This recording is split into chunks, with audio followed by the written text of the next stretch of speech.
Welcome,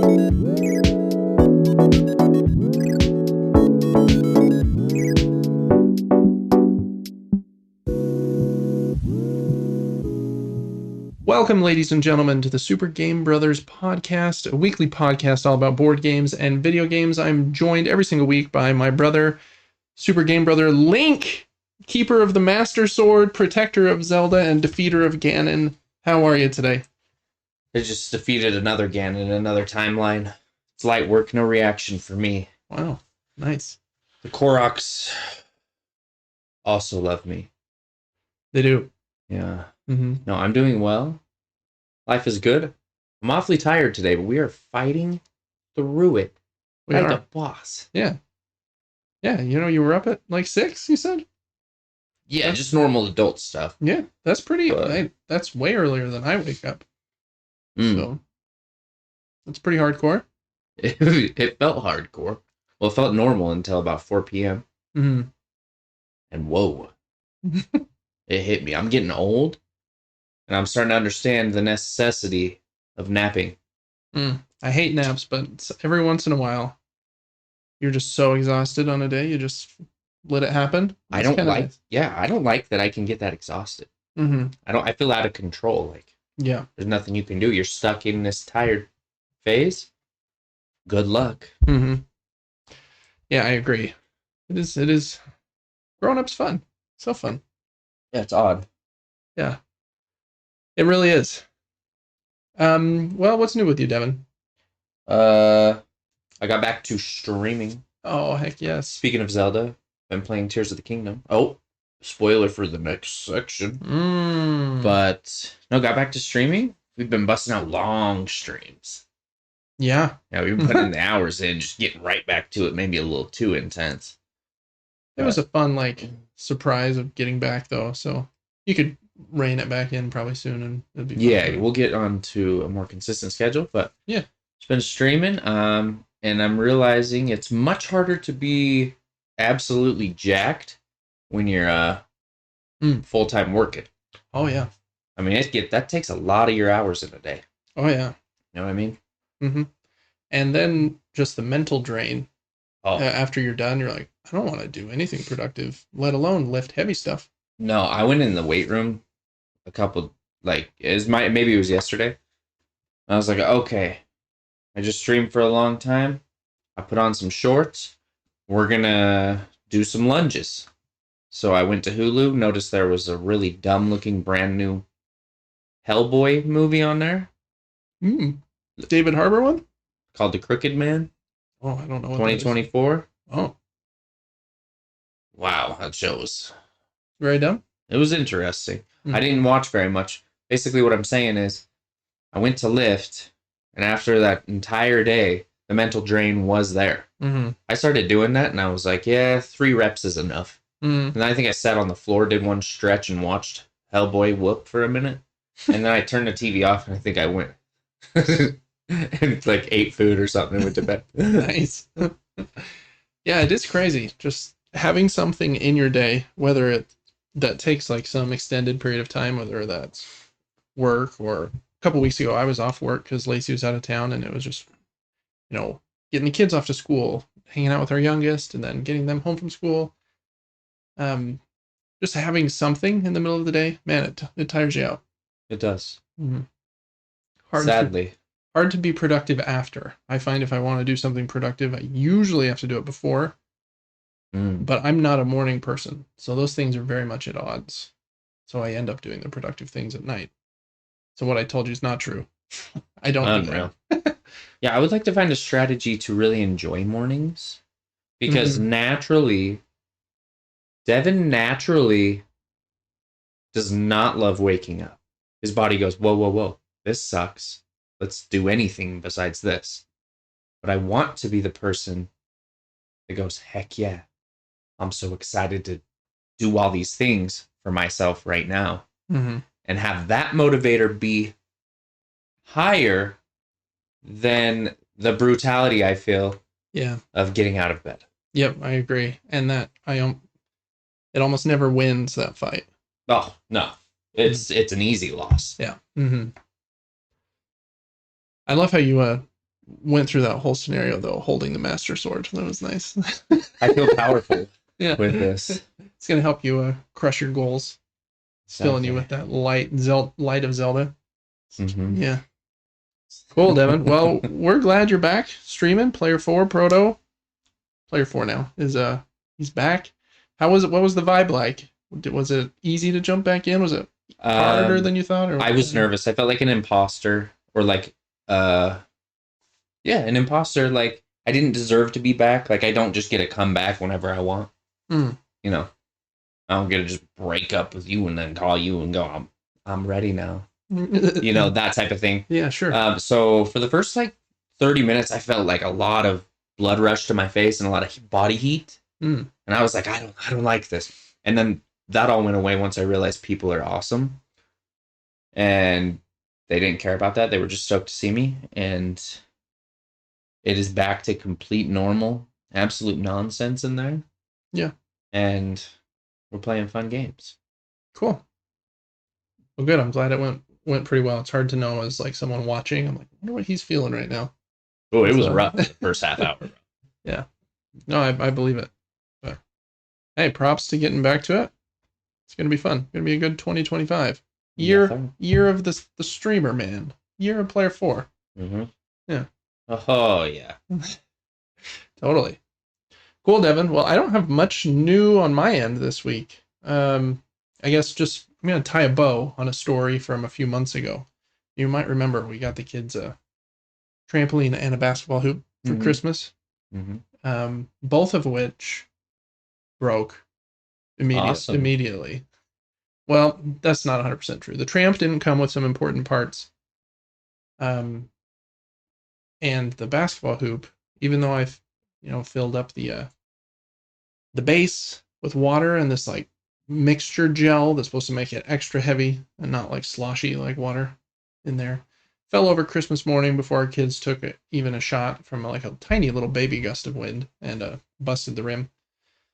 So I was not a very happy customer to Walmart. It's probably my problem because I bought these things. Can you from be Walmart. Can you be pretty brutal when it comes to that? Can you be like?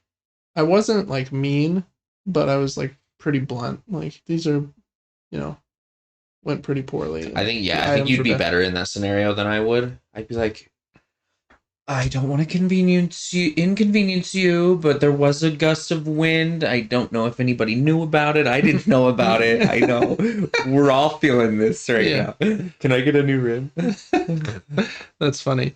Luckily, customer service nowadays is usually like chat. And with big companies like Amazon and Walmart, they want to keep your business like more than anything, as long as you're like not someone taking advantage of their return policies. I see. And so, I mean, you usually get like some nice person, usually from like India or something, that's chatting with you, and they're just uber friendly, and they want to make sure that you have like the best experience ever. I see. And so they're like, yeah, we'll refund you, and it's not a big deal. And I was like, oh, cool. That didn't end up working, but then my credit card company like fought it, and so I actually got both of those items for free. No way. Yeah. No way. And so, anyways. That's crazy. But I still had a busted basketball hoop, right? So kind of trying to tie a loop on that. Bought a new rim, and I was trying to decide where to put the hoop this time so that it wouldn't fall over again. I need to anchor it down. The only way I can really anchor it is if it's sitting on the grass, because I can't like anchor it to the driveway, right? It would be tough, yeah. But then the grass isn't at the same level or as like perfectly flat as the driveway, so it's like a whole thing. So I cut out some grass, only 6 square feet, and man, that grass is heavy. Could not believe it. The dirt was like a tiny bit wet, and that bag of grass was so heavy I could not pick it up. Probably because it was like awkward to try and pick it up in a black trash bag too. It was a weird lift. I had to tip the trash can over and like push the thing in. You had to roll the bag in there. Basically.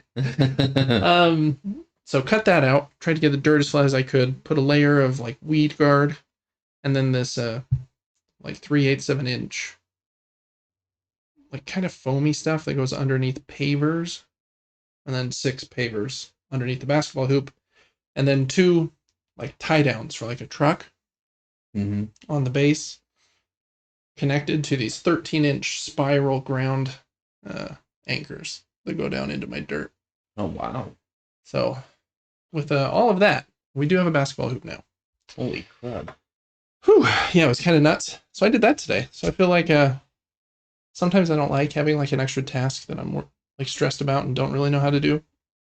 But when I was done with it today, I was like, hey, I did that. And it kind of gives you a good feeling for like 5 minutes, you know? And then I've got like this cool setup and then like the cheapest basketball hoop you can imagine sitting on top of it. So it's like, you're like, well, what do you do that for? You like shoot the ball on the basketball hoop. Looks like it's going to break. But it's done. Our kids are pumped. So that was good. Other than that, Devin, watched a lot of TV and movies this last week. So we're going to jump right into Super Movie Brothers. I popped Devin some popcorn for Super Movie Brothers this week, but I think he ate it all already. It's over there. Did you eat it all? It's mostly gone. It's all good. Love popcorn. I watched a lot of stuff, Devin. Still watching Reacher Season 3 and Severance every week when those episodes come out. Both have been really fun. Won't say anything else about those. Lacey and I restarted The Last of Us on HBO because the second season comes out next month. I think on like April 13th or something. Forgot how excellent that was. Great TV show. Super good. It's one of my favorite video games ever, so I'm kind of biased, but the show's very, very well done. So I'm very excited for season 2. Have you watched that recently, Devin, or has it been since it first came out? I think since it first came out, yeah. I remember that I thought it was very impressive, but yeah, it's really good. I should also rewatch it because my memory's trash. Yeah, it was kind of interesting to rewatch because I had forgotten some parts as well and some of the things they had changed from the game. It is cool. I love it when sometimes I'm like a little protective, like this is a video game thing. Nobody else can like it, but I'm not really like that. My wife really, really likes it, and I don't know. It's kind of like exciting to me for her to like something that's video game adjacent because it's kind of rare. So yeah, very, very good. I think HBO when it first came out said that it's their like best performing show. Like I think only second to Game of Thrones, maybe. Wow. So I think it's a big deal for HBO, obviously, and it's going to be great. I'm very excited to see how they handle season 2. I know they're splitting it in multiple seasons. There are some very, very big like story moments in the second season. I imagine that not all of them will be in this new season, but I do think the big one will be. Not sure. We'll see.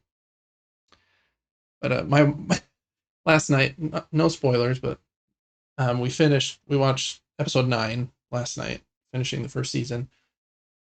And I've played part 2, I think twice. And Lacey has no idea what's going to happen in the next one. So I just kind of probed a little bit just to see what she thought might happen. And they were like very nice and like halfway innocent things. And I was like, oh yeah, that'd be great. I think most people are probably in that bucket of like, they don't know what's in store for them. It's pretty brutal. So that'll be interesting to see if the internet hates that as much as they threw a fit about the game, which I think is silly because it's probably, I think it's one of the best series ever. But anyways, rewatched that. Super good. It's fun to kind of hop around in a new app because we signed up for Max to rewatch that, and we watched something else on it. I have a list here, and I'm forgetting something that we watched on the list. Oh, I can't remember. It's not War of the Rohirrim? It's not. We subscribed to Max to watch a movie. Because we were like, well, we can watch this movie for like, oh, okay, I remember actually. Haha, this will be fun. New little intro thing. Continuing that story of me being excited when my wife likes something that I've recommended to her, even if it takes like a decade. Yes. I really like Studio Ghibli movies. One of them that's really good, it's not my favorite, but it's of theirs, but it's really good, is called Howl's Moving Castle. Yeah. And when she was on her trip in Florida, one of her friends recommended that movie to her. and I've been asking her to watch it for like a million years. But she was all pumped to watch it, and I was like, oh, okay, I'll pretend like I'm not, super offended that it wasn't my recommendation you took, but no, it was fine. So we watched that. It's really good. Howl's Moving Castle is a good one. Christian Bale plays the main character. Well, I guess he's not the main. He plays Howl, the second main character, I guess.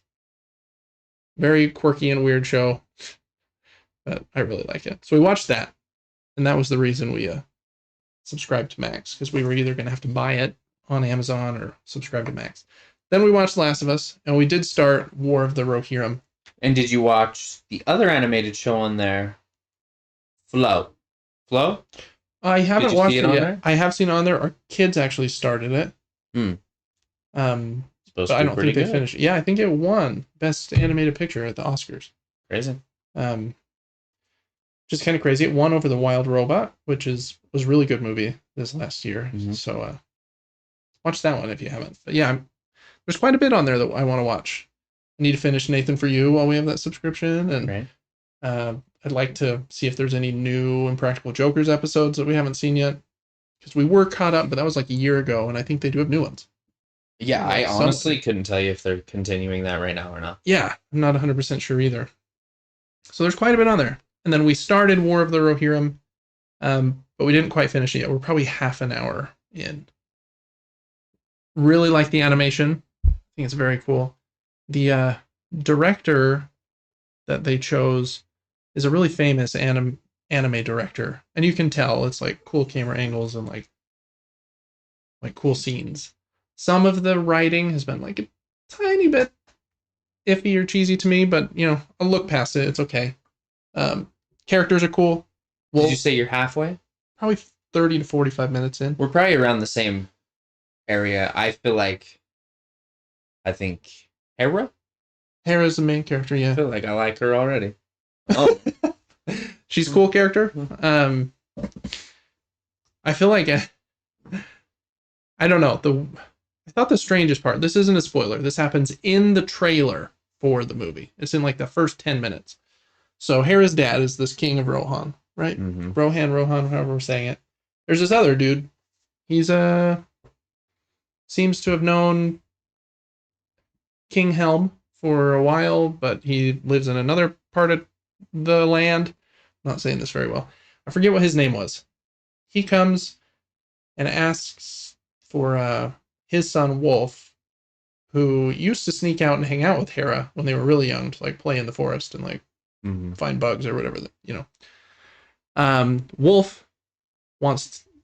Wolf's dad wants Wolf to marry Hera so that their two houses can be united or whatever.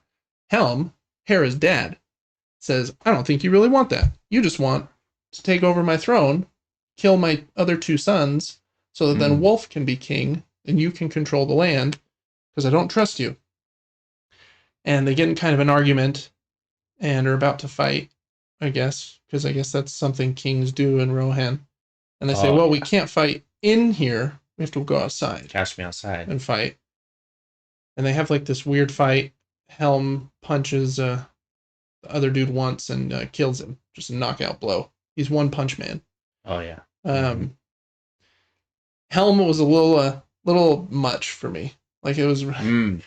I feel like in that moment, at least, they didn't explain quite well enough why Helm would immediately think like, oh, this kid named Wolf that my daughter used to hang out with a bunch is the son of this guy I don't really care for, but if he wants to marry my daughter, like, that might be an okay thing. But I don't know. They were just thinking about it politically. Who did he think was a better option? Right. Yeah. And he's like, no. But I think he was trying to marry Hera himself. Yeah, Helm doesn't share with anybody. So I don't know. It was kind of a weird thing. Helm seemed a little like poor father, like not a good, like just wanted his own like motives more than hers at that moment. So I was like, that was kind of weird, since usually the kings in like Lord of the Rings are, I don't know. They're not all perfect. You got Denethor and Gondor. I don't know. It was just a weird moment for me, I feel like. But liked it so far. We'll see how it finishes up. I do think they tried a little too hard to like tie it to the Peter Jackson movies. Like I should have like tried harder to let it be its own thing. Because Are you talking about like the music? no, I don't mind like a subtle musical cue that's like this, because in the trilogy, like Rohan has its own theme, like the Yes. writers, and that's totally fine because we're still in Rohan. I feel like they even pulled in a couple of lines that were word for word lines that someone else had said in the Fellowship, and I was like, man, did we really need to copy that line like completely? It's maybe a cool throwback, but like a little on the nose. I don't know. Oh yeah, when she said like stupid fat hobbit. Yeah, and then Wolf was like, a wizard is never late or early. Yeah, that was it. But yeah, no, excited to finish that. We'll see. I think I will like it more than most people do, but I'm a little forgiving for Lord of the Rings. Loved Rings of Power, and I know a lot of people don't, but I don't know how you could not. It's beautiful. it is. I think that the main thing is people that have really read like Lord of the Rings or the Silmarillion don't think it's like as true to the story as it should be at times, but for I see. the oblivious like me that don't really know, I'm like, Yeah, man, this is a great time. Yeah, maybe that's why I enjoy it. Is Yeah, because of my ignorance. Is that the word? they say ignorance is bliss. So It's bliss for me. Yeah, I was blissful watching that. I was too. Anyways, there was a lot of stuff, Devin. Good stuff in there. Heck yeah. Howl's Moving Castle. Watch all the Ghibli movies. They're great. Last of Us Season 1, if you are okay with a very dark story, but it's great. Severance, still great. Reacher, still great. Last thing I want to ask you about, Devin, before you tell me all the things you watched, which is probably a long list, unless you fell asleep during them, like last week you told me you were falling That's exactly asleep. what happened. I'll quickly go through it. I tried to rewatch Nosferatu and got maybe 12 minutes in. Woke up an hour later and it was still playing in my hand. So I turned that off. I don't know how you watch movies on your phone, man. It's kind of annoying. I need a headband that hooks my phone in front of my face. Or VR or something. Like, honestly, I don't... Just hands-free would be so nice. Just lay back. And then also, I watched half of Candyman. Which is very interesting. I feel like, didn't Jordan Peele, like, help produce that or something? He wasn't the director. Yes, him and two other people. Yeah. And the guy that does the voice of Candyman is the guy that does the voice of Venom in the Spider-Man video game. Really? I think he died recently, if I'm remembering correctly. But yeah, Tony Todd. Very cool voice. Yeah. I haven't seen that movie. Is it any good? Yeah, honestly, I feel like it's pretty good one. Very unique, which is nice. Yeah. But other than that, Nosferatu and that, I don't know. Devin's a super sleepy bro. I'm a super sleepy bro and been working on my super computer. Oh yeah. Did a lot of work on my computer. Yeah. Super sleepy bro and the super streamy bro. Oh, cool. yeah. Last thing I just wanted to call out, Devin. Did you see the Lilo and Stitch movie trailer that came out today? Came out today? I think the full trailer did. They like teased it a few weeks ago, maybe with like the Stitch character. I don't know if I'm in. I love Stitch. He's one of my favorite Disney characters, and Are you not liking what he looks like? I don't like the way anyone looks, to be honest, which sounds mean. I don't like how you look. But I think Stitch looks a little weird, but I think he looks most true. I think Lilo looks more different than I want her to. Lilo's older sister looks more different than I want her to. The character that plays David, I thought looked quite a bit different. So I don't know. I'm just kind of over Disney remaking every single one of their shows. Make new stuff. Make new stuff. That's it. Maybe it'll be great. I think it comes out in May or something. Yeah, I didn't see it. The only thing I saw was the hilarious Super Bowl commercial. I didn't see that one. Oh, it was so fantastic. Stitch runs out on the field. Everybody's trying to catch him. He's on the football field. And they're like, oh, we finally got him in a garbage basket, like a garbage can. And then they lift it up and he's gone underground. Next thing they know, he's on a golf cart just mobbing across the whole.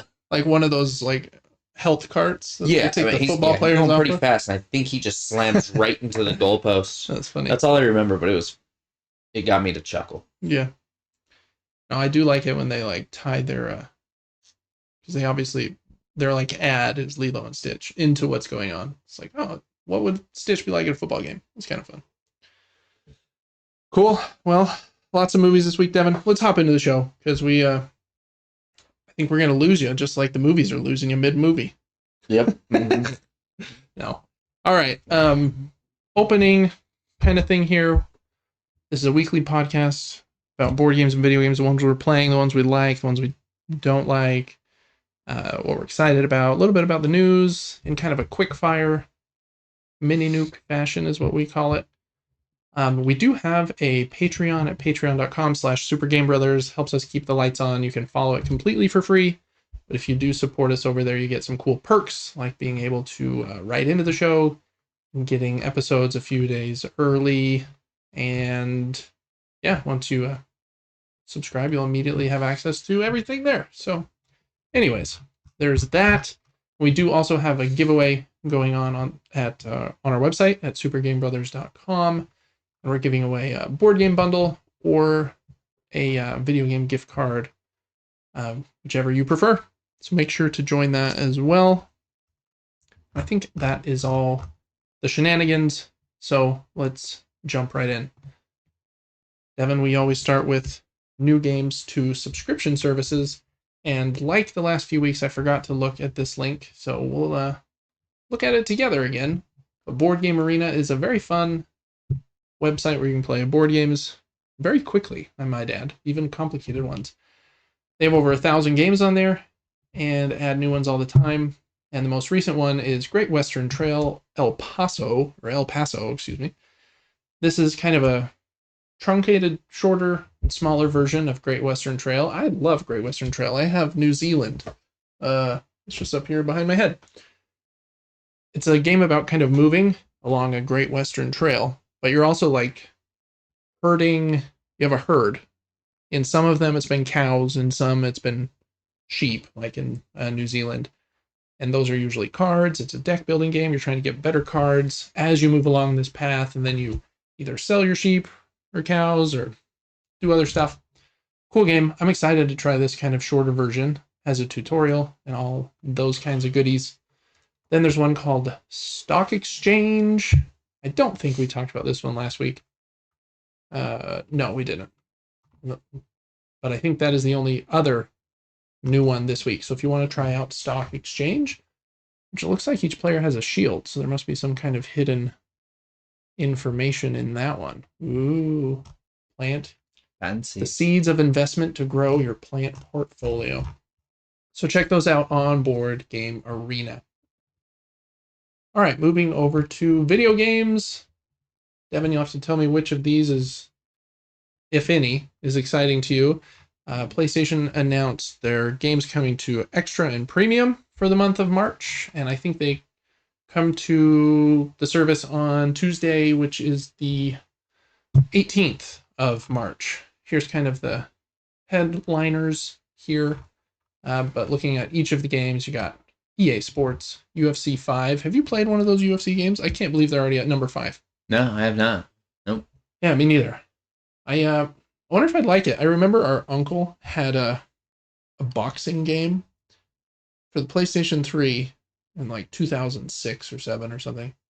And I remember thinking when we were playing it, this is the prettiest video game I've ever seen. Like the character models were like very pretty. There's sweat and like stuff, and it was actually really fun. But I haven't played one of these UFC ones. So check that out. Excellent Metroidvania game from last year, Prince of Persia: The Lost Crown. This is probably my pick of the bunch. Very cool. High budget for a Metroidvania game. Cool boss fights. Cool graphics. I like Prince of Persia. It's a cool one. Captain Tsubasa: Rise of New Champions. Amazing. It's a soccer anime game. I think it's based on an anime. Yeah, based on the globally beloved anime. So if you've watched that, you might be interested in that game. Then you got Mobile Suit Gundam, Battle Operation Code Fairy Standard Edition. You know, that's a mouthful. How would you abbreviate that? MSGBOCF. Oh man, yeah. I haven't played a Mobile Suit Gundam game, but there is one of those. Arcade Paradise on PS4 and PS5. Go from rags to riches in the 90s retro arcade and light management sim combo. I think this one was given away on the Epic Game Store a few months ago as well. So check out that one. I don't know what this is. Bang On Balls Chronicles. And it says, become Bob, a reckless, bouncy hero embarking on a quest of epic adventures and chaos. It's a 3D platforming and combat game inspired by some of the best in the genre. Bounce between multiple, slightly inaccurate, historically themed open worlds, two-player split screen, online co-op up to 4 players. I'm kind of interested in that now, to be honest. You suck at parking. I've actually heard that's pretty fun. But there's 270 wild levels of parking, I think. The only game where your driving skills aren't as important as your parallel parking skills. Oh, yeah. Siberia, The World Before. I don't know much about that one, to be honest. It looks like there were 2 Siberia games in the early 2000s. They're point-and-click adventure games. No wonder I don't know what they are. This is a brand new one. Looks like it's the 4th. Arcade Paradise in VR. We already talked about that one above. And I think the VR games are only on premium. The rest of the ones we just talked about are on extra. Then there, won't scroll here. We got 3 Armored Core games, I think, from the original PlayStation and maybe into the PlayStation 2. Armored Core Project Phantasma came out in 1998, and Armored Core Master of Arena 1999. Those are probably all PlayStation 1, to be honest. Kind of cool that they did 3 at the same time. Boom, boom, boom. So, Devin, what's your pick of the bundle this month? Is Armored Core what FromSoft got into? Yeah, is that what that latest one? I get the mech games mixed up sometimes. I do too. Yeah, it does say the very first entry to From Software's now iconic Armored Core franchise. So yeah, those are the first 3. Crazy. Interesting. It's weird to think they were making those before they made Demon Souls. Yeah, very, very strange. Yeah. I only see them as Dark Souls games. Mm-hmm. I want to try the newest Armored Core, because I have heard it's excellent, but maybe I'll start with these PlayStation 1 ones. And yeah, I mean, that excites me. The Prince of Persia game. Yeah. What else was up here? I kind of want to see what the heck that is. Yeah, I have no idea. 3D platformer. I like that genre sometimes. Maybe I'll try UFC. Probably not, but I might. Probably not. I think you should. All right, there are 2 new games to the Game Boy app on Nintendo Switch Online, and one of them is an absolute banger, and the other one, I would also say, probably like a 3/4 banger. I like that Game Boy. That's a good-looking Game Boy. It is, yeah.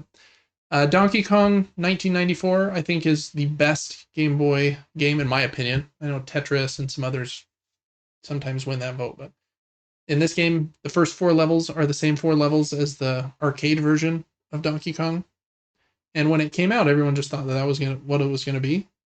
But then you clear those, and then Donkey Kong takes, what's her name, Pauline in this game, and continues. And there's 96 more levels. And that was like a big deal. I remember playing it and being like, what the heck? There's so many levels. Such a good puzzle game. And then Mario Picross is the other one. And I really like Picross. It's kind of like a Sudoku with numbers on like a column and rows that tell you where certain squares need to be filled in or not filled in, and it'll make some shape. And if you complete the shape, then you complete the shape. So it's just a little puzzle game, but I think there are like 20 Picross games now. There's so many. But that was one of the first ones, probably. That's crazy, because I've never heard of that. Really? I play them on my Switch sometimes. Not that one. I would try that one, but some of the more recent ones I've played, they're fun. If you want something just like a little bit relaxing at the same time. All right, on the Epic Game Store, their free game this week is one, Devin, I think you might like. I've heard it's pretty good. Oh, awesome. It's a Souls-like called Mortal Shell. We also own this on the PlayStation, so you could play it if you ever wanted to. I think that one of the differences here is you can like push some buttons to do something fancy or like charge up your armor or something. Yeah, he like hopped out of his armor there in the video for a second. So I think there's like a, I don't know if it's like a second kind of dimension you can jump into, or if it's. Is this pretty new? The graphics looked really good. Yeah, it's pretty, just a few years old, I think. 2020. Huh. I've heard it's one of the better Souls-likes that aren't made by FromSoft, but I have not tried it. So that's a Mortal Shell on the Epic Game Store. And then Amazon finally released their list of games that are included with Amazon Prime for the month of, what month is this? March 2025. And we'll go through these really quickly. There's quite a list. Here are the headliners again. Or sorry, those are the headliners with Luna. Here are the headliners. And what do you know? Mortal Shell there too. Oh, weird. Kind of funny. Okay, going through these really quick. Devin, we're just going to trade off. I'll have you read a title, then I'll read a title. You don't even have to read the whole that's blurb. amazing. Yeah. Saints Row the Third Remastered. Mafia 2 Definitive Edition. Crime Boss Rockay City. Oh my gosh. Nahowl Beux. How would you pronounce that? Nalbook. Nalbook's Dungeon Master. Wall World. Siberia, The World Before. That was the one we just saw on PlayStation. Endling Extinction is Forever. Dark Deity Complete Edition. Beholder 3. Wolfenstein, The Old Blood. Mutazion. Figment 2 Creed Valley. Legacy of Kain Defiance. I'd check that one out. Mortal Shell. The Forgotten City. Forgotten City is one that I have on my PlayStation Cross Media Bar and I want to play. It's a puzzle game. Supposed to be really cool. Deus Ex, Invisible War. Session Skate Simulator. Let's Build a Zoo. Game Deck Definitive Edition. And the Wisby Mystery. Some of those never heard of in my life. Yeah. But a few of them pretty good as well. Forgotten City. What was the other one I thought was interesting? I mean, if you like games like this, Saints Row is kind of like GTA. Mafia 2 is also kind of like that. So yeah, some good stuff in there as well. I do have one new little storefront that we're going to talk about just this week. I don't know if we'll talk about it in the future, but Apple Arcade. I want to give a shout out to Apple Arcade, mainly because Balatro Plus is available with Apple Arcade, and I'm absolutely obsessed with Balatro and have been for a long time. But that's not what we're here to talk about. There are 6 new games coming to Apple Arcade in April. One of them is a brand new Katamari game. I've never played a Katamari game. This one's called Katamari Damacy Rolling Live. In this game, you roll like a big ball thing, and it like collects garbage and stuff from around the world, and you're trying to just like roll it really big, and it has like a very weird and odd vibe. But there's been a lot of them over the years, so I think people generally like them. Have you ever played a Katamari, Devin? I have not. No. Yeah. Okay. I was gonna say I don't think you probably have. Other than that one, on April 3rd, you've got Space Invaders Infinity Gene Evolve, which I think is like a new version of a Space Invaders game that came out a few years ago. Roller Coaster Tycoon Classic Plus. I like Roller Coaster Tycoon, and I think that's like the original one. Game of Life 2 Plus, Sesame Street Mecha Builders Plus. So versions of other versions of games that have been out before. Here's Katamari, where you're like rolling the ball, and it's for some reason sucked up a double-decker bus or two. No idea why. Why does that guy have a roller head? Who knows? Here's Space Invaders. Here is a puzzle game called Puffies. I like the art on the weird puzzles. And then here's Roller Coaster Tycoon. That would be kind of fun to play on an iPad, in my opinion. I like that game. Life and Sesame Street. You can play as Cookie Monster, looks like. Who's your favorite Sesame Street character?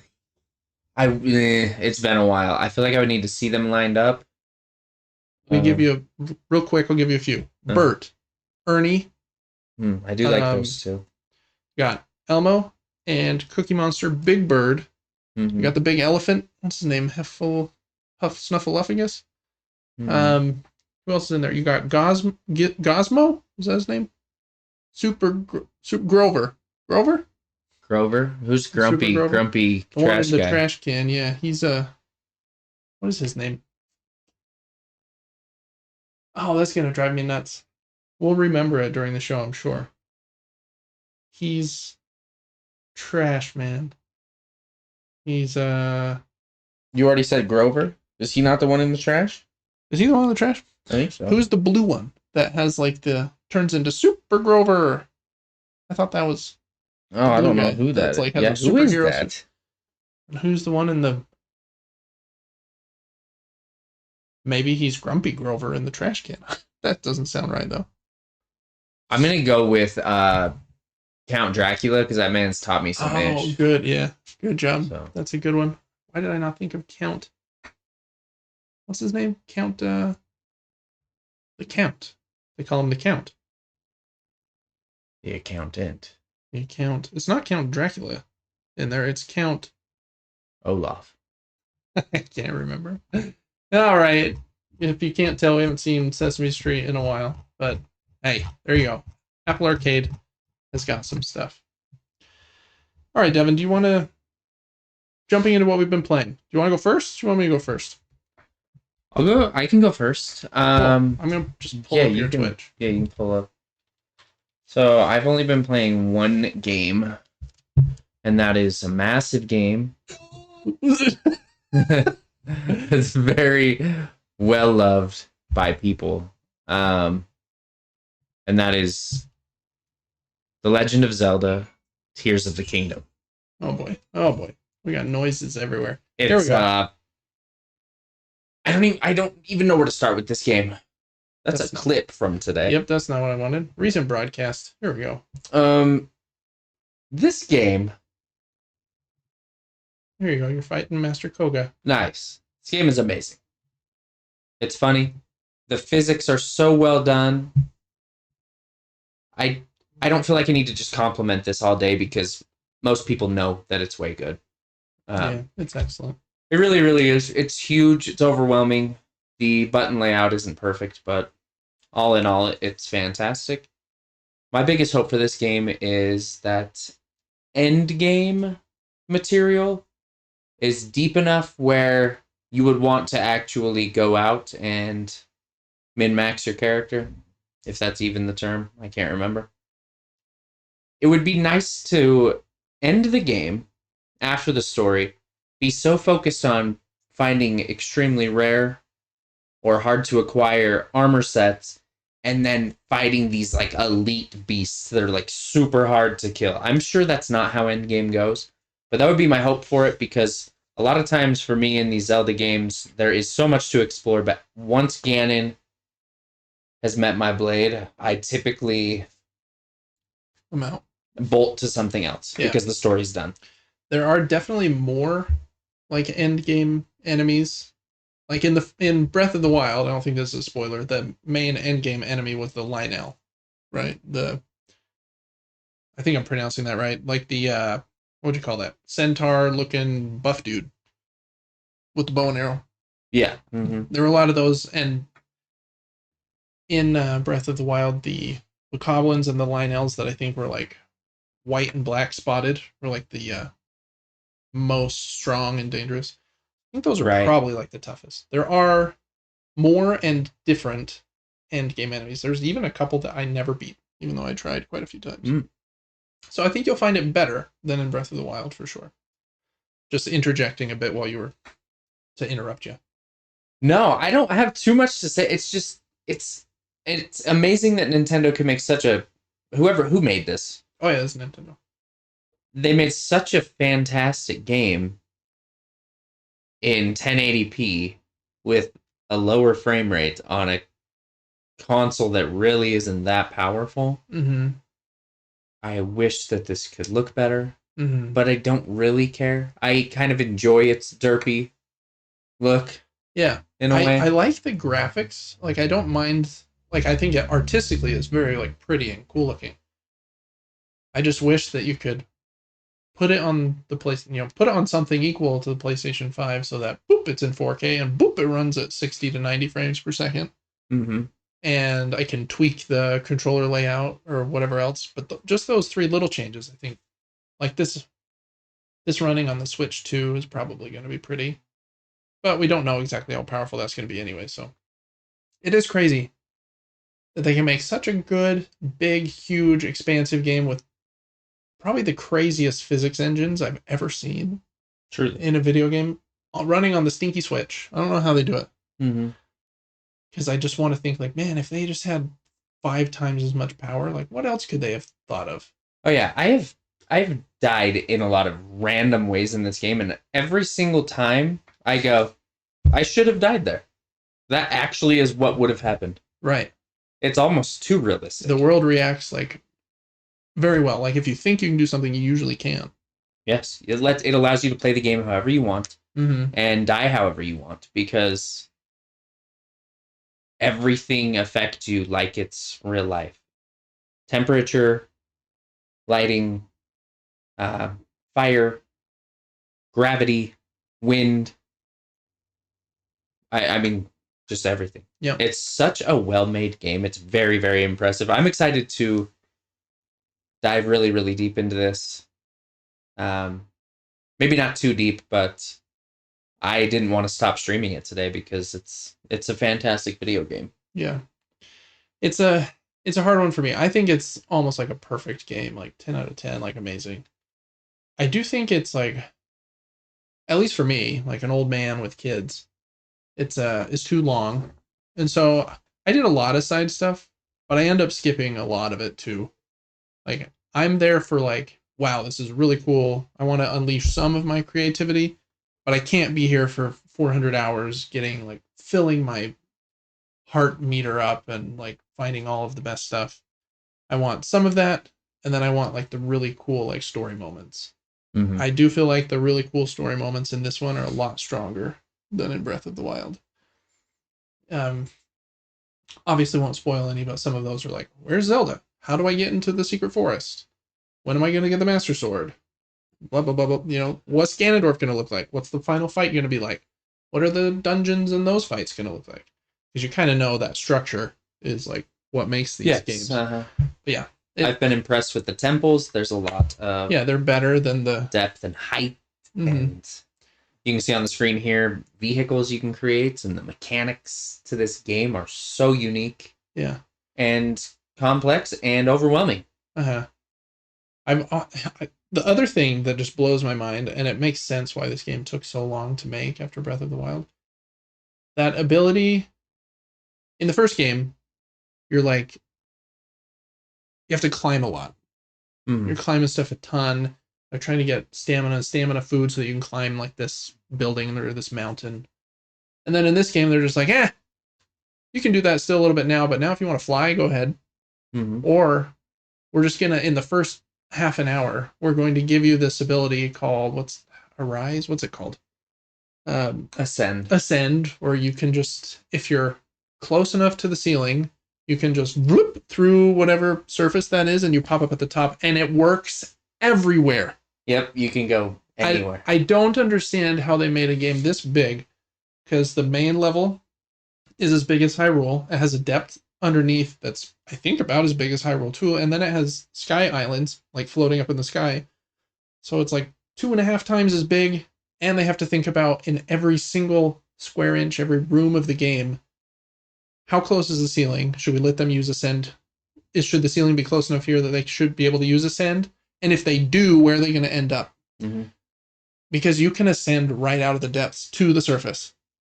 Oh, yes. I've done it a few times. Like I think there might be something on top of this, but nope, it just is connected all the way up and you're at the surface. The amount of employees and time this game took to make has got to be just nuts. They just had to think of everything from every angle. If we allow them to fly, are they going to be able to beat the game too quickly? Or traverse this area, get on top of something they shouldn't have been able to get on top of? I was able to do that in a temple by accidentally going to other temples first. I had an ability that allowed me to shift just a little further in the air than I normally would have been able to in another temple to beat that temple in the unintended way. Yeah. Super good game. Yeah, it's so good. I'm glad you're playing it because and are liking it so far. I just think it's so good. The I'm also a little biased. I really like Attack on Titan, and the voice actor who does the voice of Levi Ackerman, who's one of my favorite characters from that show, does the voice of Ganondorf in this game. And I don't know if you've seen. It's kind of cool. You can find like the main story cutscenes in whatever order you want, finding the dragon tears or whatever. And only some of them have Ganondorf in them, but he has a bit more presence. More characters talk. Game's bigger. There's more dungeons, and obviously the depths and the sky islands, and it's crazy. I don't know if it's just nuts. Awesome game. Cool, Devin. Well, we could talk about that one for. I could talk about that one for a long time, but yes, it's unreal. It's crazy. It makes you realize, like, man, graphics and like processing power are really not what makes a game excellent. It's new ideas, and I think that is another reason why. Just going back to our Lord of the Rings discussion, where I'm like, man, like, do a new idea. Like, do we have to like have a character say the exact same line from like those earlier movies? Like, let this be its own thing. It's already in Rohan. We know it's in the same place. You don't need to say the same words. Yeah, I think the success of this game, and then we will move on, to me, is that if you can think it, you almost can do it. Mm-hmm. Yeah, you can try something random, and even if it barely doesn't work, it almost worked because the physics are so spot on. Yeah. They don't limit you anywhere. No, you can do whatever you want. You might not have enough battery power to do what you want, but you can go get that and then do it. Mm-hmm. So yeah, it's crazy. Love it. Cool, Devin. Super pumped to watch you finish streaming that. Everyone check out Devin's stream of that. Weekdays. I think it'll probably take you a good another week. And depending on how thorough you decide you want to do side stuff. But I'm excited for you to see some of the areas and things you haven't seen yet because they're cool. All right, over to me. I've been playing a lot of stuff. Just really quick, closing the loop on Nico de Rico after the podcast, I think last week, or it might have been the week before, and I just forgot to mention it, but we did finish this game. We did, for some reason. Yeah, we stayed up till like 3 a.m. finishing Nico de Rico, which is a very funny sentence. And man, I had high hopes for this game, and I think it starts pretty okay, and even has some points, like a few levels where I'm like, man, this is like getting a little better. But then I think it gets a little repetitive and ends a little bit lower than that, which was a bummer. I'd give it probably like a 6. Great music, some probably 6 or 7, like awesome levels. I was like, that was a great level. But those weaknesses that we've already talked about not having a sprint button, not having different speeds of movement. And so it's really hard to be like accurate with what you're doing. Yeah, if you can't be accurate with your character, you're not going to enjoy the gameplay no matter how beautiful it is, no matter how good the music is, and no matter how creative the levels are. You've got to be able to fine-tune movement in a game instead of over and under correcting because of input lag or just the system. Yep. I really hope that they're allowed to make a sequel. I don't know how it sold or anything. I can't imagine very well because I don't hear anyone talking about Nico de Rico ever. I didn't know what this was. Yeah. Again, it just looks so cool. And they were like almost there. If you add just those few different things and like make your collectibles like unlock a bonus world at the end, like that would have been really cool. Just those changes, I think you'd be at like, I'd give it an 8 or a 9 then. But you've got to be able to control the character better. Collectibles need to matter. And just some more unique and fun levels. I liked a lot of them, like the cart levels and this one where you're running away from the dragon. Very cool, but a little bit of a miss, unfortunately. But it's done. Finished it up. I don't think I'll go back to do anything else in this one, especially since the platinum's just absolutely brutal. You can't die a single time in the whole game. You can change it to easy, but even then, because you can't control the character very well, it would still be way hard. Oh, man. You can control your character in the original Mario better than you can in this game. On the NES. Yeah. It's easier to jump onto a small pixeled platform Mm-hmm. on the NES than it is in this game. And that's the problem, is like that platforming like perfection is just barely missing. And I think it's just because of the movement speed. There's no build up to full speed. It's just full speed, full speed, full speed, and you overcorrect a lot. It needs some acceleration or something. Mm-hmm. But anyways, finished that one, and I've been playing a few new things.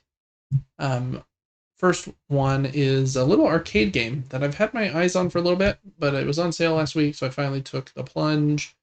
This one's called Kill Knight, kind of a dark sounding name, but it's an arcade game, a twin stick shooter. Very much gives me Nex Machina and Resogun, Super Stardust, Housemarque game vibes. I wish that I like the kind of gothic isn't the right word, but kind of the dark vibe it has. You're like fighting these kind of Helldivers looking monsters as like a knight that also has guns and a sword, and I think visually it looks cool. I wish that the levels were a little more like diverse. It's usually you're on some shaped platform, which will change throughout the layer or level. And then enemies just kind of run around at you. I wish it was visually a little bit different. But man, I really like how it plays. There's surprisingly a lot of depth. I think there are, like, I didn't count them, but I think there's about 8 or 9 different primary weapons. I've only unlocked 3 of them.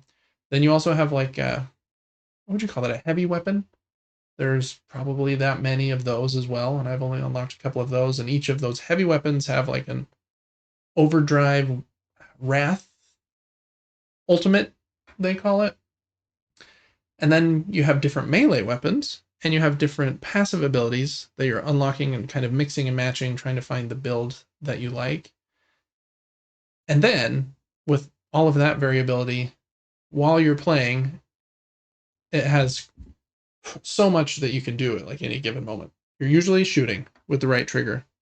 When your clip runs out, it has active reload. So kind of like Gears of War, I think, was the first game that really did that. A little bar comes up, and if you push a button in the correct area, you like reload ultra fast and get some perk on your gun. It might shoot more bullets or deal more damage. You can also push different buttons during that recharge to do like a extra strong attack with your sword, or you can press this R1 that stops you from shooting but absorbs all of these like multiplier gems to you. And if you press that one during the overdrive recharge reload, then it attracts all of them to you from the screen. And once that's full is when you get to use your ultimate attack. And only by using your ultimate attack is the only way that these green gems that just barely popped up on the screen that give you health back can come back.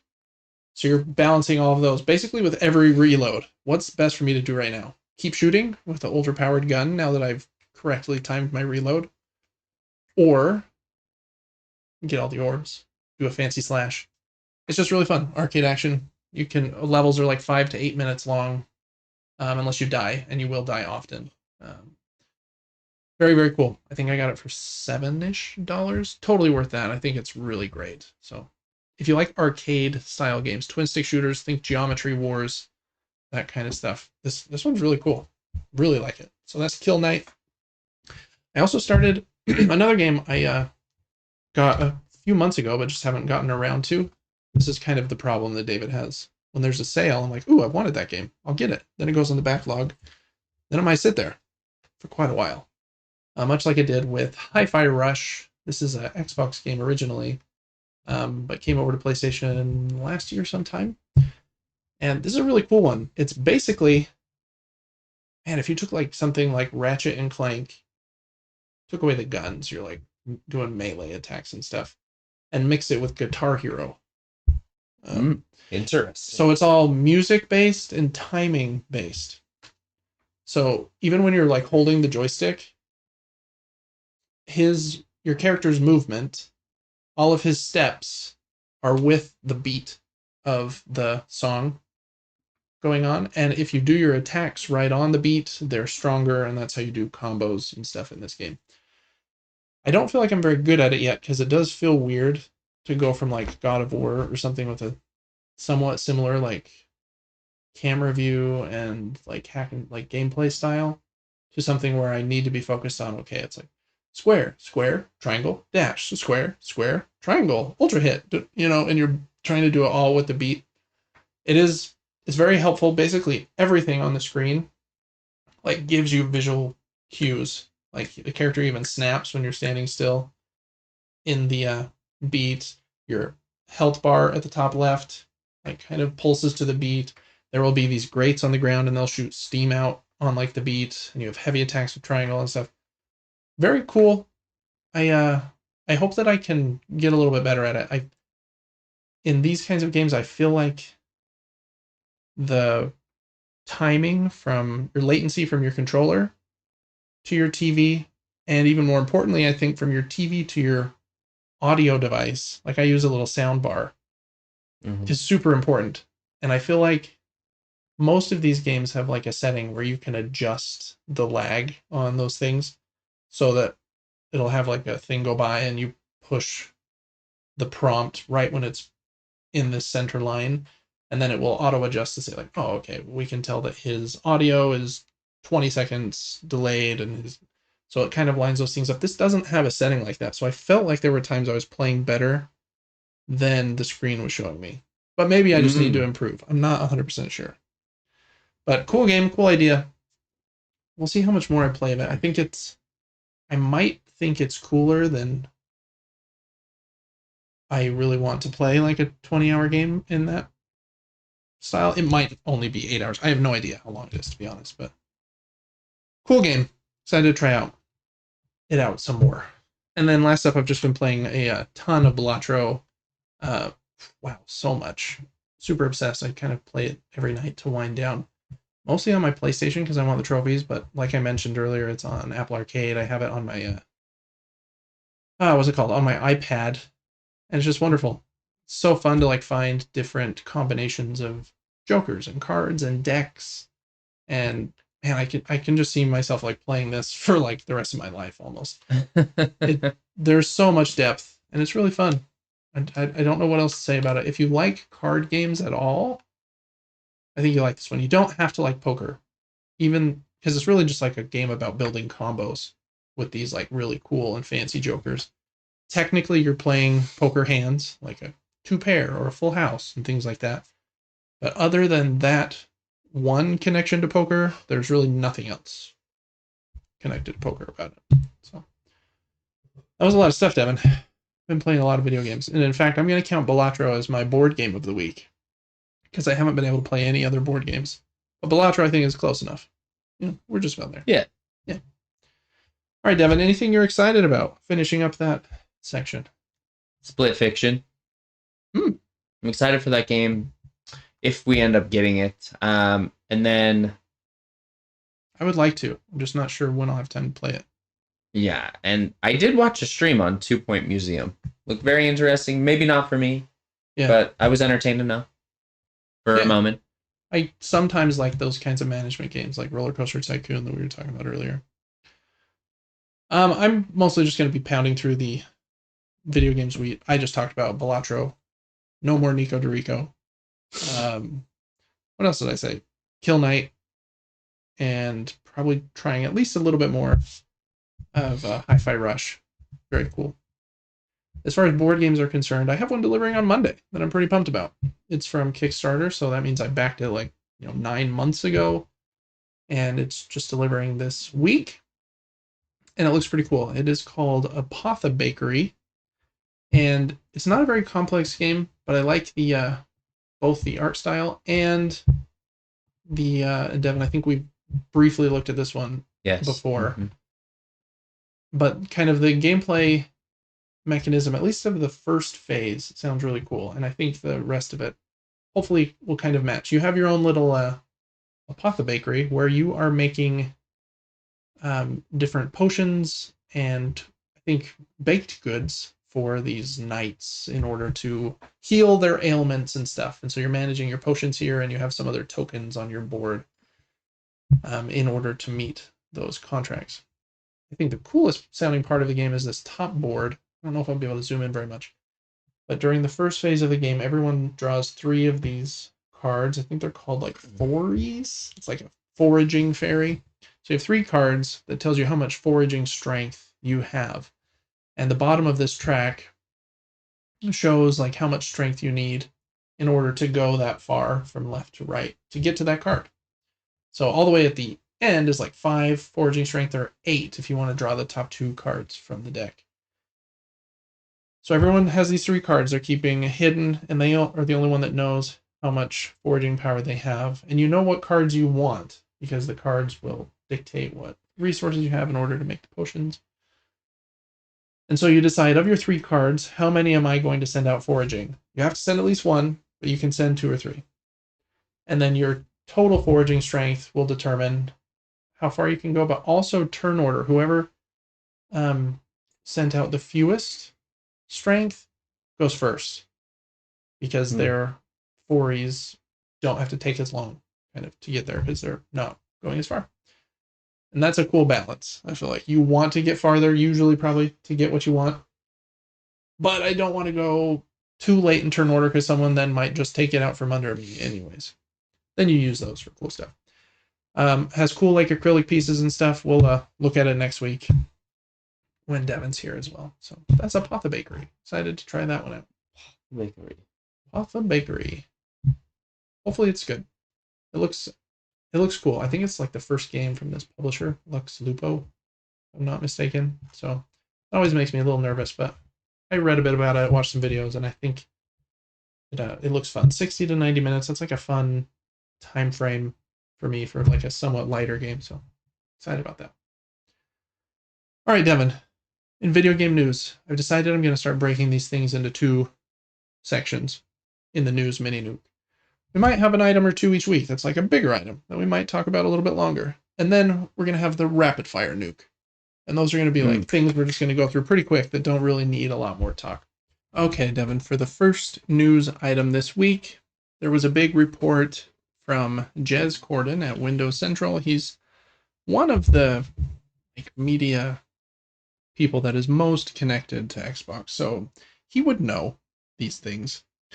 But he published this big report about Xbox's hardware plans. There's been a lot of questions, like, are they even going to keep making hardware, since they're putting all of their stuff on PC day and date, and now PlayStation, sometimes day and date, sometimes a little bit later. But he's got some answers that might change, but these are at least today's answers about that. I think there's 4 main things. First one, they're going to be working with a, what did he call them? A PC gaming OEM manufacturer. So Asus, Lenovo, Razer, somebody like that, to make an Xbox branded gaming handheld. So like the Rogue Ally that we're recording on right now, but might be green or something. They have some reasons for that. They want to collect data and have something out quickly before they're able to make their own handheld device. We'll be back to that in a minute. Number 2, they are working on what they're calling a premium successor to the Series X that is targeting, I guess going back real quick, that handheld is targeting this year, which is kind of crazy. They're trying to get that out this year? The one with the partner of either Asus or Lenovo or whatever, which seems kind of crazy, but I don't know. They want something out quick, it sounds like. The other 3 things are all 2027 is the tentative target year. So the first one is a premium successor to the Series X. Supposedly, it's going to be a lot more Windows adjacent and focused, so that developers making their games for Windows PCs, it'll be easier for them to put them on Xbox as well. There's also some talk here in the article, great article if you want to go read it, on Windows Central, about how Phil Spencer and some of their leadership has said that they'd be interested in even having other launchers on their devices. So will you be able to launch Steam on your next Xbox? That's a possibility. Which would also be very crazy, Mm-hmm. very cool.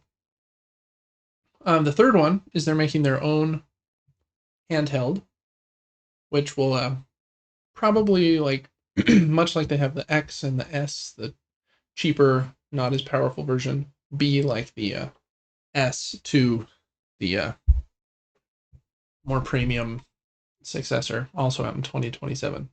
The fourth thing, probably not quite as wow or exciting, are new controllers.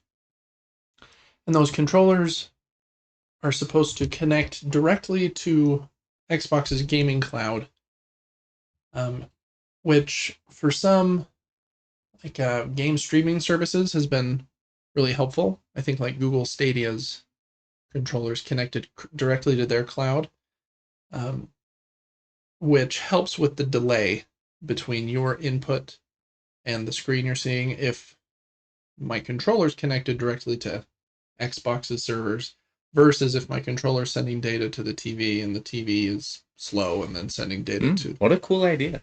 um, because they're kind of all in on their streaming and gaming cloud as well. So those are the four like big highlights. Device this year, maybe a green Rogue Ally, Xbox branded or something. In 2027, which is only 2 years from now, a new Xbox, premium replacement for the Series X, might have Steam or some other launcher capably or potentially on it. Handheld that they're making themselves, also that same year. And then new controllers, probably primarily for streaming.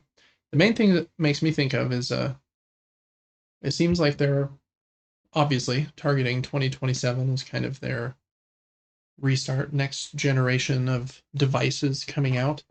There's been lots of rumors that PlayStation's next console, seemingly the PlayStation 6, would come out in 2028. So I wonder if this timeline that seems a little bit faster than I thought it might be might help them out being a little bit early, or if maybe Sony might push theirs up a little bit now too. I don't think that they will, especially having just barely released the PlayStation 5 Pro at $700.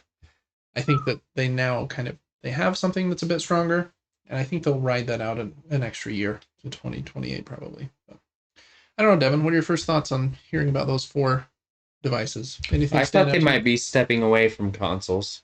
Yeah, I think that's what most people thought. Yeah. And so it's interesting because it seems like, I don't know, I think technology will get so advanced that somehow everything maybe one day will be connected through the Yeah. cloud. And I like that quick connection to the cloud because Mm-hmm. I hate input lag Yeah. in any form. If I'm on a vacation and I don't have my nice cords and connections, Mm-hmm. just simplify a way where everything is always fast. And I think we're on our way there. Yeah, it'll be cool. Have you ever tried game streaming? Like on Yeah, and it was Yeah, I've played it a few times too, mostly because I want to play PlayStation 3 games. And you can't play them natively on a PlayStation 5, which is really dumb.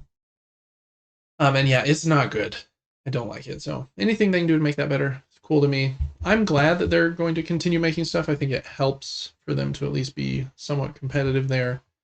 I don't know if these devices are going to like sell a ton because I do think that most people are just gonna buy PlayStations knowing that they can get their games on Xbox games on PlayStation anyway. But I imagine for people that are really like PC focused, that focus a lot on Steam, like, hey, if I can get this new Xbox, um, and have like a Steam box in my living room too, like that's really cool. So I don't know. They're smart over there. Humongous company with big plans.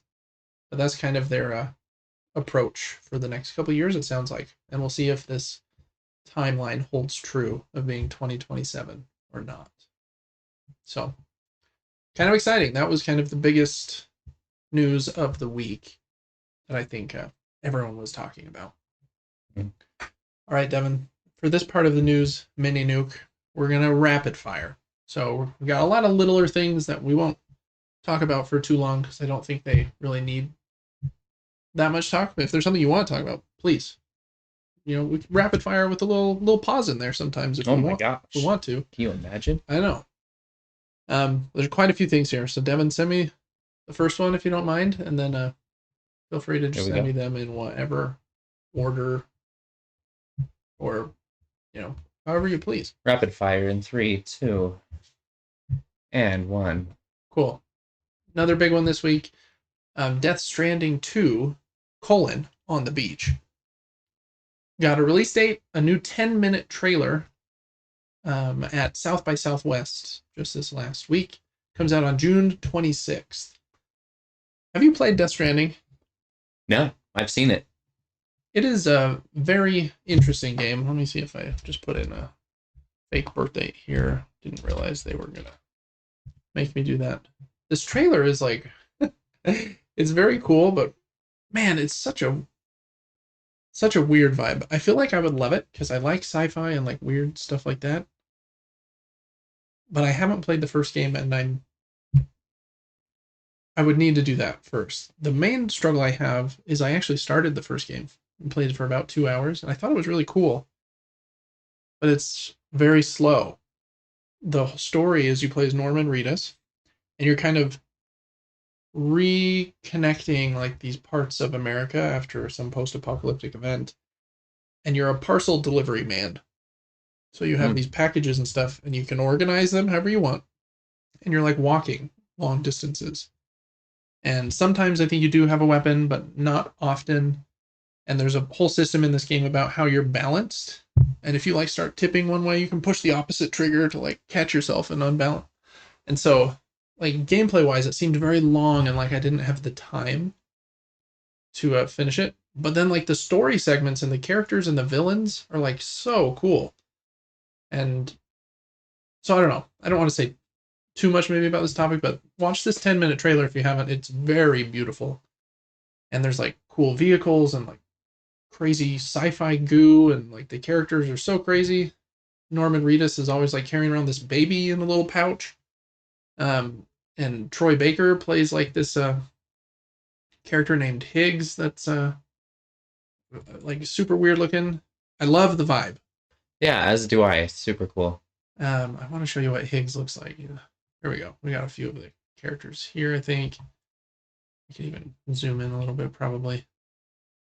You got Norman Reedus as Sam, Fragile, Carman. There's Higgs. Whoa. Oh, I recognize 2 of the girls in this. Yeah, his big stars is like the... I think that was one of the Fanning girls, was it not? Yeah, it was. Mm-hmm. And like super cool like characters, and she has 2 right hands. I don't want that. When I saw that, I was like, what is that? It freaked me out a little bit. So I don't know, the vibe looks awesome. I just don't know if I'll be able to play it. The first one is so long from what I've heard, and I don't know if I can do that, but that was a big deal. June 26th. So Devin, I said rapid fire, and then I talked for a long time. These next ones will rapid fire. No worries. All right. AMD has a new super sampling thing that I can't remember what it's called FSR4. I don't remember what that stands for, but it's some upscaler. Supposedly, it's a pretty big step up from super sampling today, and PlayStation is going to incorporate it into the PlayStation 5 Pro starting in 2026. So it sounds like they're updating the PlayStation Super Spectral Resolution tool that they have there, which is cool. And they're saying it combats DLSS, which is NVIDIA's. Yeah, exactly. And oh yeah, it says that right there. No, it's okay. I wanted to be smart for a second. It said it. Hey, you're right. I didn't cheat, I swear. Yeah, you're right. That was a little wall of text. Nobody thought you were reading it. So, so that'll be cool if you have one of those $700 boxes that I do not. Next up, very popular game a few years ago was Disco Elysium. It's like an RPG where you can, I think, like make kind of whatever choices you want. You can play it like super friendly or super not. It was very, very popular that year it came out. That team has announced their next game. It's called Project C4. Seems like it's similar idea, but it's more espionage focused, but an RPG with similar idea where failure is part of gameplay, honors player choice, that kind of thing. So if you want to see that teaser, you can. Cool art style, but they didn't like show gameplay, I don't think, or anything like that. So there was that one. All right. Next up, just in time for the second season of HBO's The Last of Us, there's a new Last of Us DualSense controller. And I actually really like that's the way that one pretty, looks. yeah.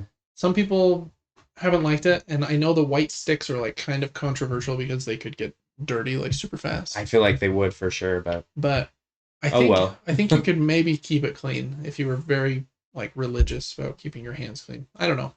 I do like all the little touches on it though, like the let me see if I can find a picture. I like the white triggers too. She hot. Oh yeah, she hot. Like the wolf and the moth, the Firefly logo, and other little the Naughty Dog logos on there as well. I think it's really cool looking. It's the same price as kind of their other special ones. I think $84.99. Expensive that controllers. Is nuts. Holy. Yeah. I think a regular DualSense is $69.99. So $15 markup for the cool like license, I don't know, game special edition ones. Some people will definitely buy it. It's one of the most loved games. Yeah, I think that you can pre-order it. I think it's a limited edition one.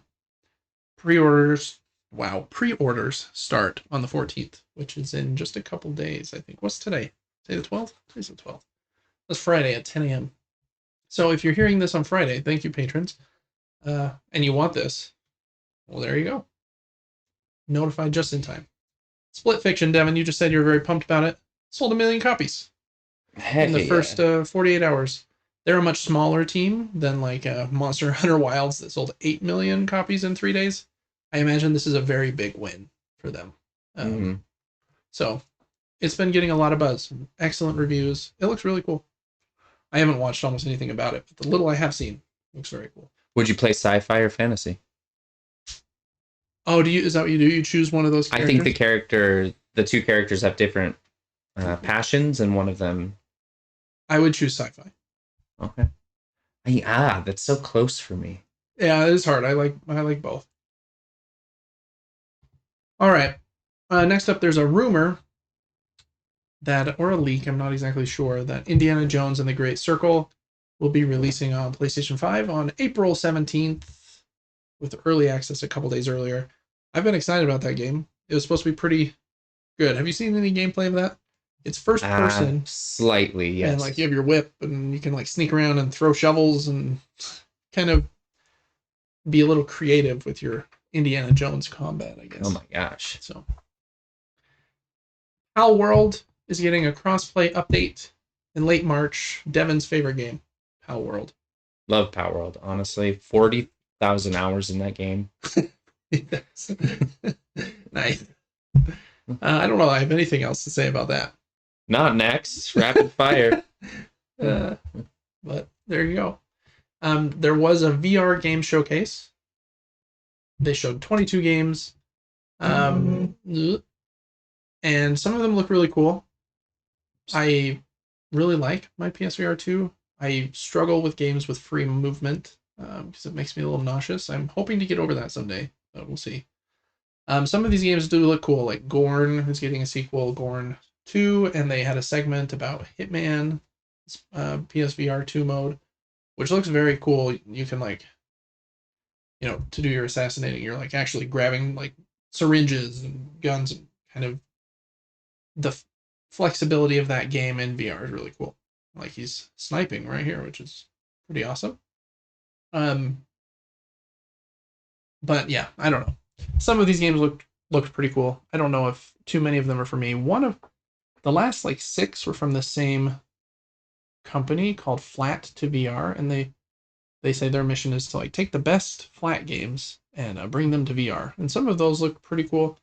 They're bringing like one called Shadowgate and RoboQuest, and there were a couple of theirs that I did think looked pretty cool. This one, Devin, I think you would like. It's called Out of Sight, and I think it's this one. It's like a horror game, and You're like this little girl with her teddy bear, and you're walking around a house. Yeah, and there's like this creepy lady like trying to get you. I would like that. Yeah, Honestly, it I kind don't of know looked why. like Little Nightmares to me.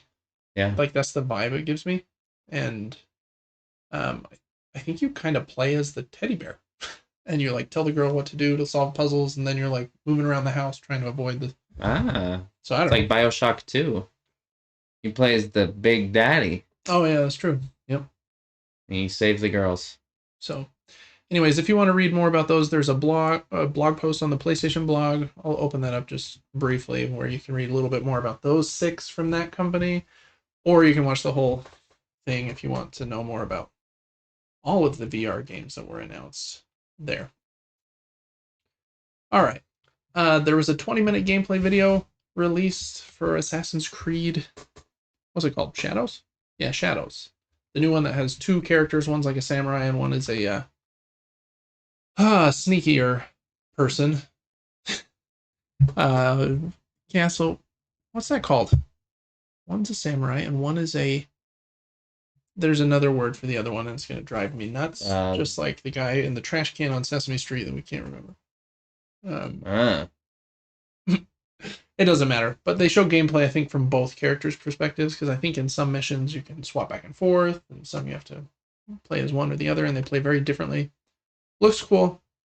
Looks like Ghost of Tsushima, just a bit different. But anyways, that comes out on March 20th. If you want to watch that, those games have generally been too big for me.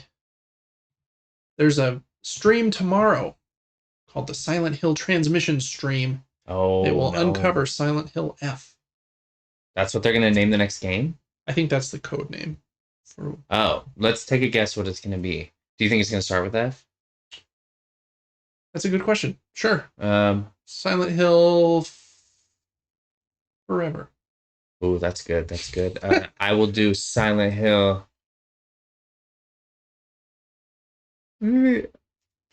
First Contact. Nice. They're going to meet the Borg. Love it. So if you want to watch that, it's already been the past, but I don't know what that's the fastest I could tell you.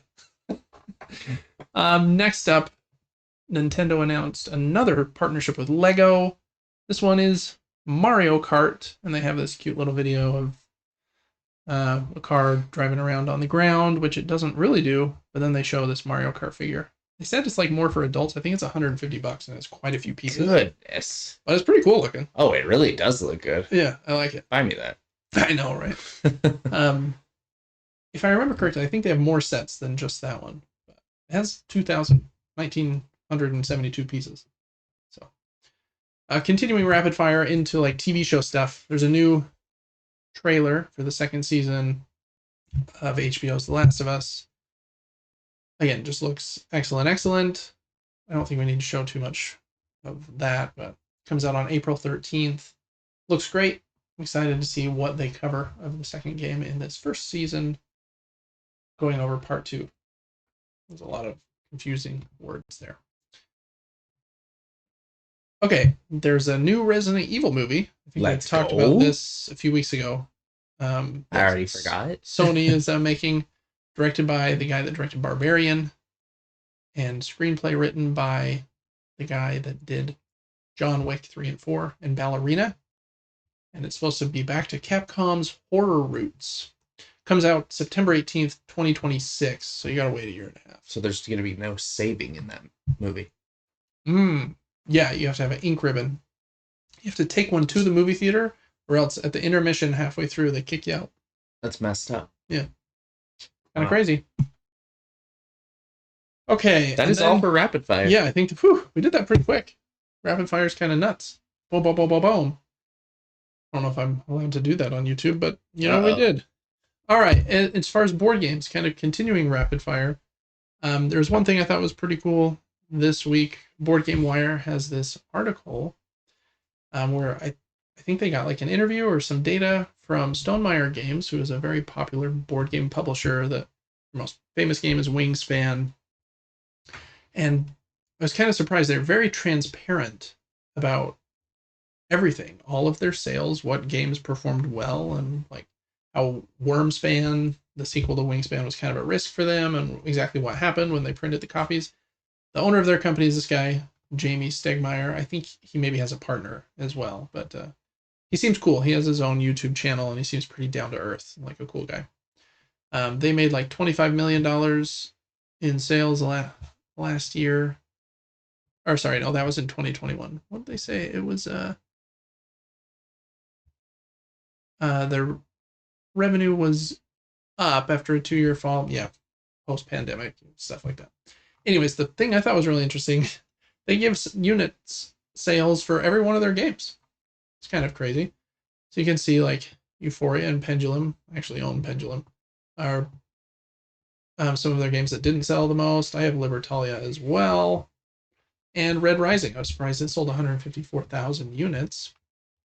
Tapestry, 87. Scythe is 560,000-ish. And then you've got the big guns. Wingspan is sold with its expansion kind of almost 2.5 million, it looks like. And Wormspan sold 303,000 last year. So it was kind of cool to see that transparency in sales data, because I feel like a lot of that is obscured pretty often.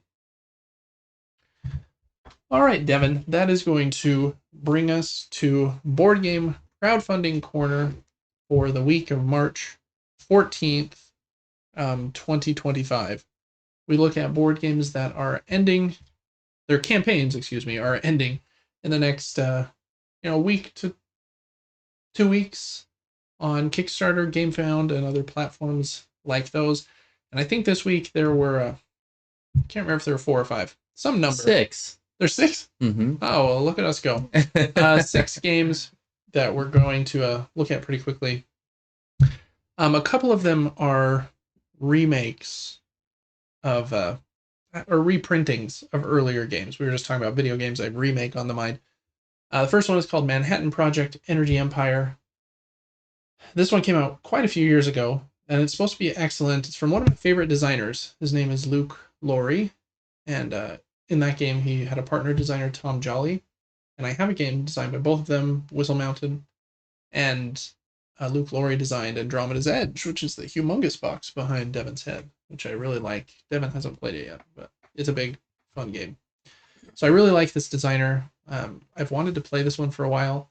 This version has, looks like, all the gameplay of the original, as well as the Cold War expansion, and a new expansion included as well. And it's very different and kind of new art style that they've thrown on it too. I kind of like the muted colors. It's a worker placement game. That's what those designers do well, is worker placement. You can also just buy the Cold War expansion for the previous version if you wanted. So they have a few different things there if you want to catch up on anything related to Manhattan Project Energy Empire. Since that one's kind of a remake, we won't spend a lot of time there, but that's Manhattan Project Energy Empire. It's on Kickstarter until March 25th. All right, next up is a pretty light family game called Manatee Sanctuary. And in this game, you're trying to make a sanctuary for manatees, believe it or not. Oh, yeah. Just what they need. Mm-hmm. I like manatees. I think they're funny. I never really thought about a manatee before. I just think maybe they're once or looking. twice. They are funny. They remind me of a beluga whale. Yeah. It's like you took a whale and then made it look derpy. This is like if you took a seal or a whale and made it look derpy. Gave it a rubber mustache. Yeah, I think they're funny. Pretty simple game. It uses drafting and I split you choose. So you have 5 cards in your hand. You put them in 2 groups, which will probably be a group of 2 and a group of 3.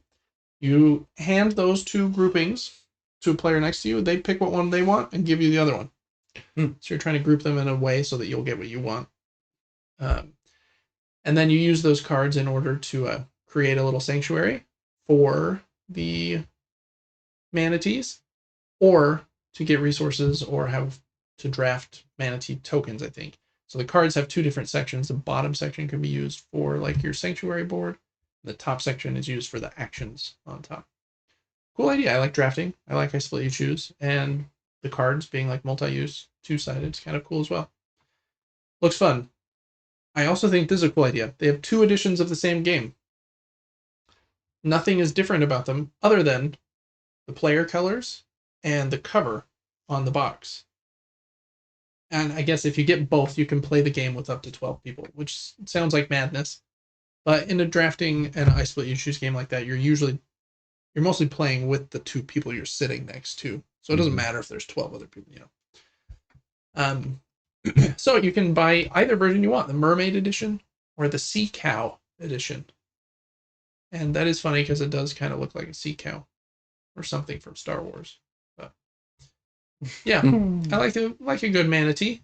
$29 game. I don't know. Looks kind of fun. Yeah, that's Manatee Sanctuary on Kickstarter through March 27th. Okay, next up is another reprinting. This is a huge, huge version of an earlier game called Champions of Midgard. I have never played Champions of Midgard, but it's very well loved. You can see it's got all these awards and stuff over here on the left from the Dice Tower and elsewhere. And it's made a lot of money, has a lot of backers. And this is a big version with updated artwork on the cards, I think on the map as well. And then it has big deluxeified components for like everything. Trays for all of the dice. The dice are really cool and like marbled. And it has these boat miniatures that hold the dice and this big dice tower if you want to roll them with style. Wow. And these like cool looking pieces for your meat and wood resources. If you ever wanted to have a meat resource that wasn't a red cube, that one's got a bone in it. Holy, that reminds me of Lion King. That's funny. Yeah, I can see that. This is a worker placement game. I don't know a ton about the gameplay, to be honest, but I think if you are excited about this one and are willing to pay $249 for this Kickstarter, then you probably already know what you're wanting or have already played the game. But I do think the pieces look cool. Cool boats, cool dice. Like I like those. Like resource pieces. Are those metal? Does it say here? Deluxe foil, wood pieces. Deluxe favor horns. Yeah, it doesn't say if they're metal, but they look metal. Maybe it's just a metal paint on plastic. This is a neoprene playmat. Stitched edging fits inside the collector's game box, which has got to be a big boy. So, very cool pieces. Again, wow, these are even like awesome metal coins that are stackable. I want to know how big that box is. Let's see. The box will fit sideways into a calyx. That's a big box. So it won't fit standing up, but if sideways it will. That's crazy.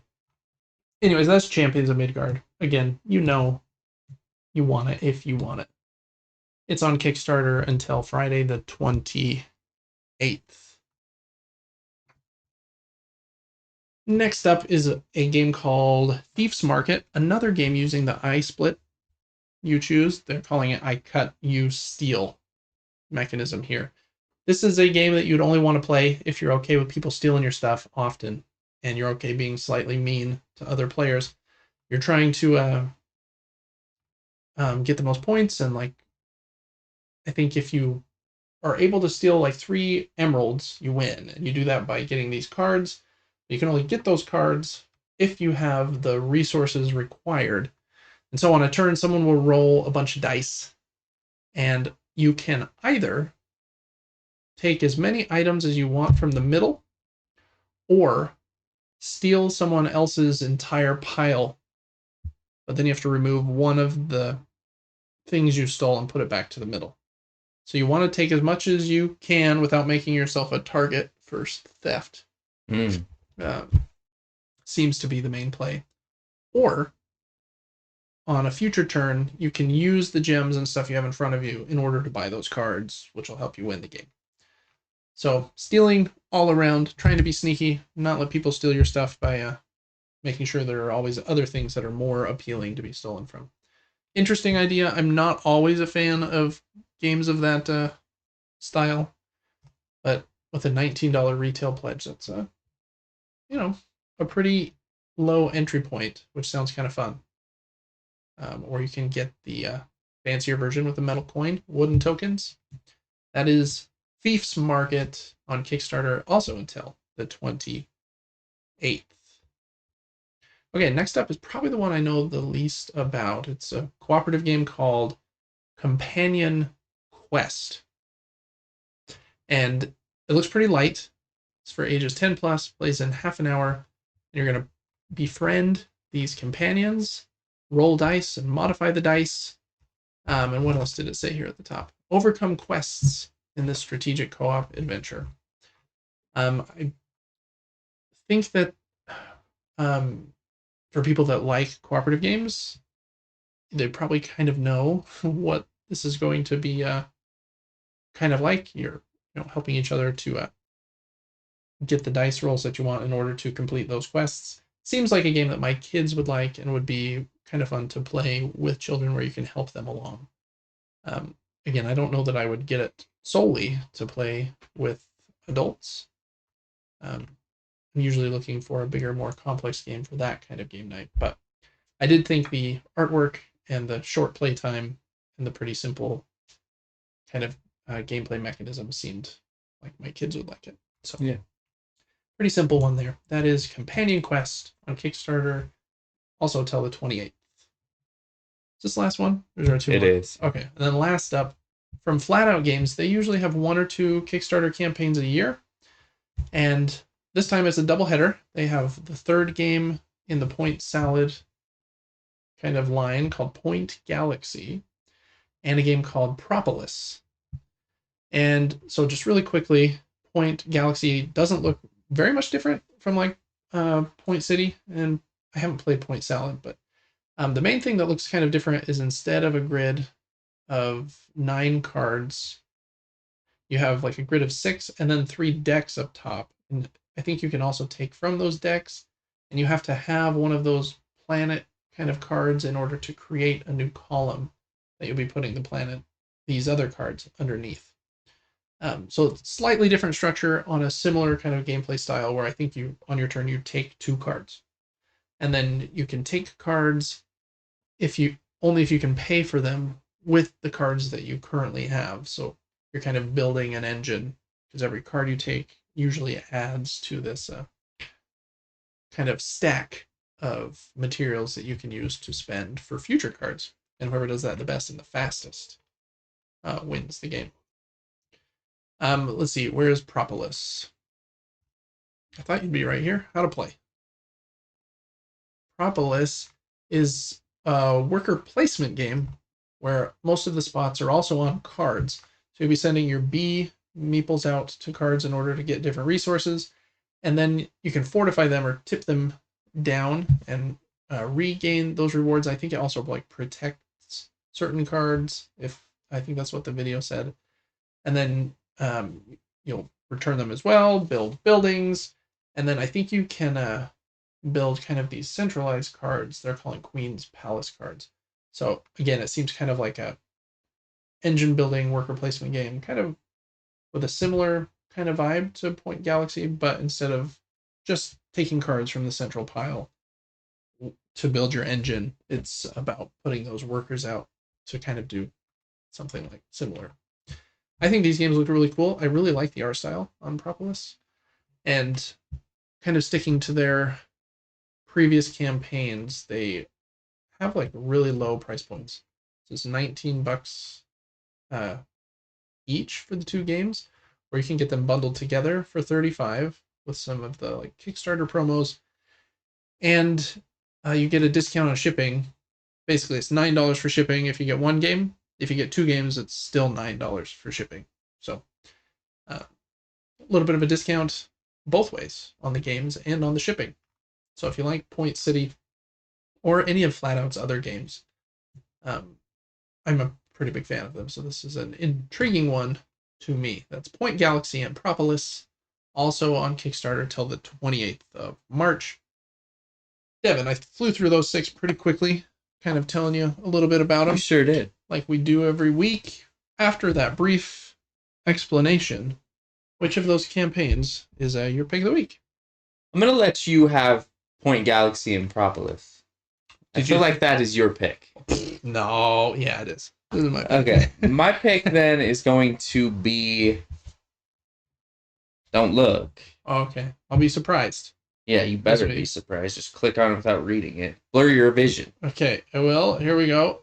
Ooh. Oh, yeah. Wow, I am a little surprised you're picking a like halfway complex. Well, we didn't go into rules, but worker placement game. I do like the vibe. Cool art. Yeah, I don't think it's my favorite game we've seen on Crowdfunding Corner, but I think it wins for me this week. Besides the last one we just showed. Yeah, I am intrigued by this one mostly because Luke Laurie designed it, and I've heard good things about it for a long time. Just have not been able to play it. Too many games, too little. You usually say too little time there, but I was going to say too many games, too little money. That's fact. But either way. And then, yeah, my pick of the week's probably going to be Point Galaxy and Propolis from Flat Out. I think they do good campaigns at Flat Out, and they have a good track record. I like Point City, so I think I would like Point Galaxy. Propolis seems like a quick kind of riff on that system with workers instead. So I don't know. I'm intrigued by this one. It's my pick of the week for March 14th, 2025, and that's going to do it for Crowdfunding Corner for our 50th episode. So make sure to check back next week for episode 51, and we'll see you then. All right, Devin. I think that's going to do it for our show today. We ran a little long with some of our prep and stuff, so I think we're just going to kind of bow out at this point. I don't even know if we talked about the fact that this was our 50th episode. I don't know that we did either until this moment. But it is. So for anybody that watched till the end, you've won a new car. Wow, yeah. I don't know that we can give out 1 million new cars, though. That's a good point. That's a great point. Yeah. Maybe, but I don't know if that would go very well. Yeah, 50 episodes. It's been fun. We're almost at a year. It is it's crazy like how fast it goes, but at the same time like how much of a grind it kind of is, you know. Yes. You're just like, especially for you. You do more work on this than I do, and it has been a lot of work. It's a lot of hours. We do longer podcasts than most, I would say, and try to throw a lot of content in there and talk about other things that make each week unique. And editings can be rough, I'm sure, and it can be. It's not too bad on the podcast, because I just don't do any cuts. We just keep talking, you know. Yeah. I'm not like going for perfection on a 2.5 hour podcast so much. Editing is pretty rough on like our gameplay video sometimes, because David will take like an extra 30 seconds to take his turn. And so I have to... Oh, I'm sure I do that too. And then I have to look at like, watch the whole video and be like, okay, we took too long here and too long here, and trim out all those segments. But for this, it's not too bad. But yeah, it is fun. 50 episodes. I hope that our next 50, I think we'll probably just continue to get into a groove.